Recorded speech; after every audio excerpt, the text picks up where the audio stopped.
Des métamorphoses, on pourrait dire qu'il y en a de plus en plus et en Iran, mais il ne s'agit pas de papillons, c'est plutôt de métamorphoses du cœur. Bonjour Clémence. Bonjour Anne-Laurence. Effectivement, je voulais vous parler de l'Iran. En Iran, on constate qu'il y a une véritable explosion du christianisme et c'est un vrai paradoxe parce que sur place, l'Église est vraiment menacée en quelque part. Beaucoup de chrétiens, de leaders chrétiens sont emprisonnés. Et un conférencier, Merad Fatih, a expliqué en 3 points très simples qu'est-ce qui serait à l'origine de l'explosion du christianisme. Alors le premier point, il s'agit de problèmes sociaux. On remarque par exemple l'augmentation du chômage, de la prostitution, et donc tout cela crée quelque part un désenchantement des Iraniens. Le deuxième point serait les prières ferventes, parce que ce conférencier est chrétien et donc il croit dans la puissance de la prière. Ensuite, le troisième point, c'est des apparitions de rêves, de visions. Beaucoup de musulmans vivent en fait ces rêves. Et je voulais justement vous proposer d'écouter ce qui s'est passé dans une famille où la fille devenue chrétienne a été battue par son père parce qu'elle refusait un mariage forcé.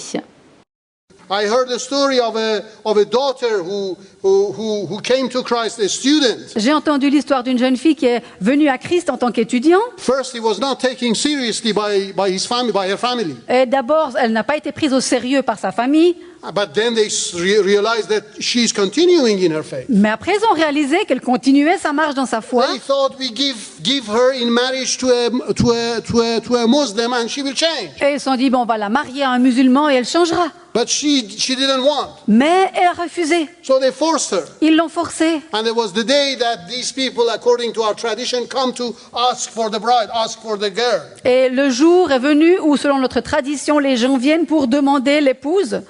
And before the father and the family, she said, "No, I cannot marry you." Et devant le père et toute la famille, elle a dit non, je ne peux pas vous marier. And it was so bad, for her father. Il se sentait tellement mal pour son père. So it was like his reputation got damaged. Bien sûr qu'elle salissait sa réputation. So when the person who had come for this girl went. Donc, quand les gens qui étaient venus pour prendre cette épouse sont repartis, the dad was so angry he took out his belt. Le père était tellement en colère qu'il a pris sa ceinture. And he started beating the girl. Et il a commencé à battre sa fille. And said, "I will kill you if you don't change your religion, if you don't come back to Islam." Il a dit, si tu changes pas ta religion et tu ne reviens pas à l'islam, je te tuerai. And as he was beating up the girl, et alors qu'il battait sa fille, suddenly he fell down. Tout d'un coup, il est tombé, il s'est écroulé. He got sick.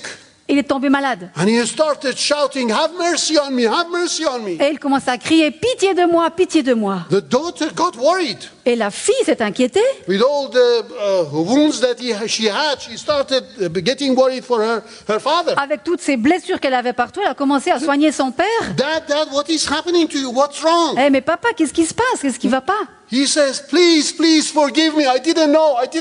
Et il disait, mais s'il te plaît, pardonne-moi, je ne savais pas. Oh, why? What is happening to you? Mais quoi? Qu'est-ce qui t'arrive? He said that I see Jesus standing behind you. Et il a dit, mais je vois Jésus debout derrière toi. And as I was beating you, I realized that I was beating Jesus. Et alors que je te tapais, je voyais que je fouettais Jésus. And he had stretched his hand and said, "Why are you beating me?" Et Jésus a étendu sa main et m'a dit, mais pourquoi est-ce que tu me bats? Please pray to Jesus that he would forgive me. S'il te plaît, prie Jésus pour qu'il me pardonne. And this man is now a believer. Et cet homme est maintenant un chrétien. Believer, of course. Un chrétien secret, bien sûr. L'histoire parle elle-même. Merci Clémence. On va laisser ces paroles résonner.